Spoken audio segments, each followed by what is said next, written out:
اللہ الرحمن الرحیم۔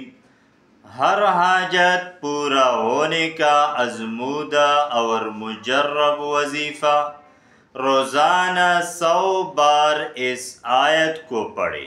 جب ایک بار پڑھ لے تو اپنے حاجت کی دعا کرے۔ اسی طرح 100 بار پڑھے، ٹوٹل 40 دن کا عمل ہے۔ کامل یقین کا ہونا ضروری ہے، اور اس وظیفے کے ساتھ مذکورہ نقش کو لکھ کر اپنے پاس رکھے۔ اللہ کے فضل سے جو بھی حاجت مانگے ہوگی وہ انشاءاللہ پوری ہوگی۔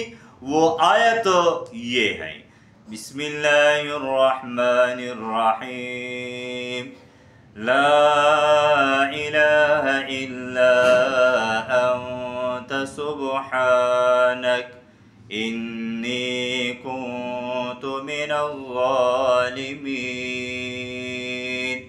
اس وظیفے کے خصوصی اجازت ان لوگوں کے لیے ہے جو ہمارے اس ویڈیو کو اپنے دوستوں کے ساتھ زیادہ سے زیادہ آگے شیئر کریں۔